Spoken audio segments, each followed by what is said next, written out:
Hey everyone, welcome to Popularity, the High School Balancing Act. I'm your host, Ice Ninja, and today we're diving deep into the world of popularity.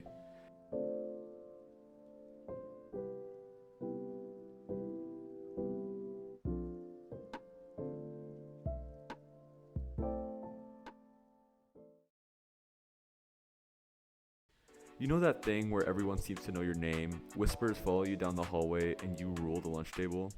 Yeah, that. But is being popular all it's cracked up to be? Does it guarantee a life of fame, fortune, and filled with your dreams? Or is it just a bunch of hype? Buckle up, because we're about to dissect the truth behind popularity and answer two very important questions.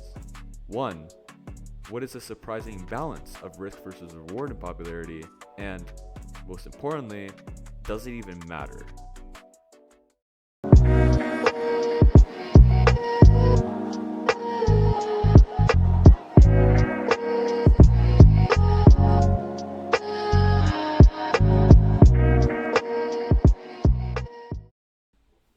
Just to make sure we're all on the same page when talking about this complicated topic, we will be using this specific definition. Popularity is a mix of shallow acquaintances and genuine connections.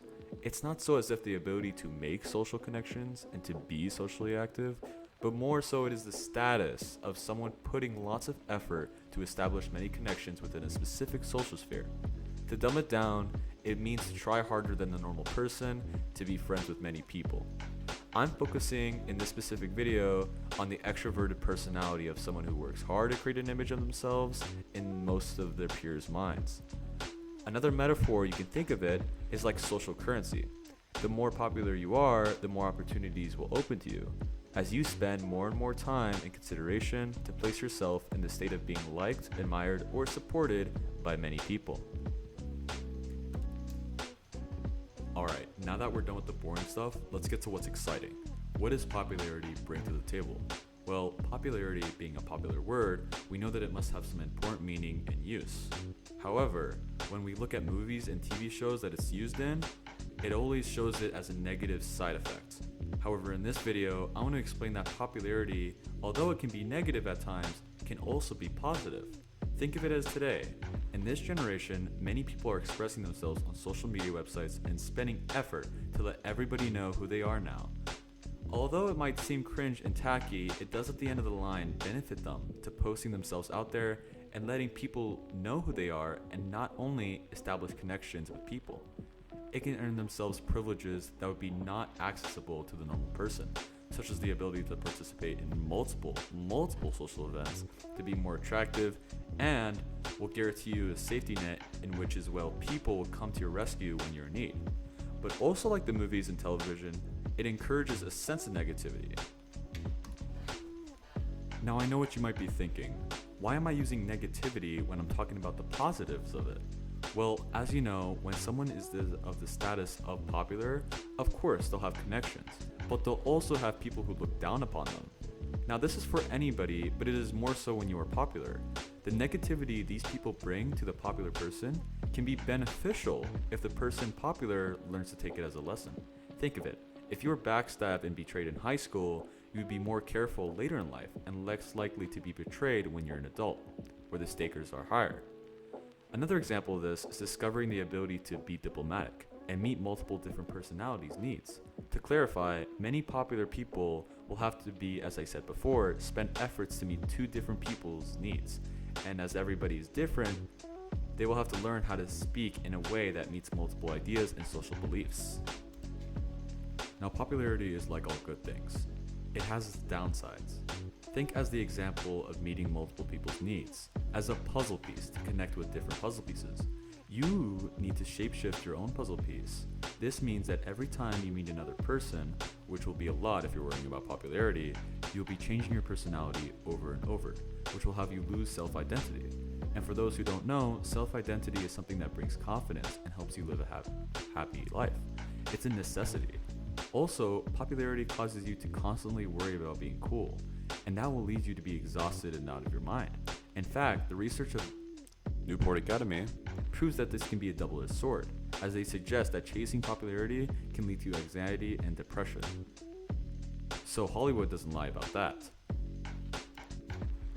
What Hollywood does lie about, though, is the fact that people who are less popular will not obtain the benefits of people who are popular. This is simply not true because life was made complicated for a reason. You can get any benefit you want through doing something else. For example, you want to be more attractive? Improve your look, and in some cases, being less popular will help you be more attractive.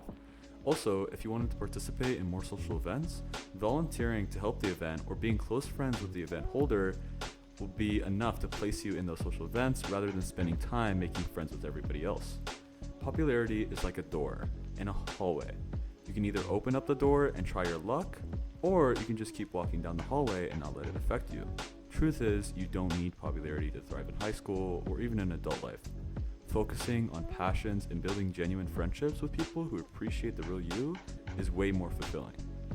Though I can't go without saying this. Don't believe that popularity is just all bad. Nothing in life has to be taken at 100% or 0%, and it's just not one option or two options. You can dabble in popularity and merely scrape it, and I believe this is the best way of using it. Don't go full out in popularity and spend as much time as you can making these friends. Instead, focus on a specific puzzle piece set with people who have the same type of personality and that people that usually get along with each other. That is the best way to use popularity.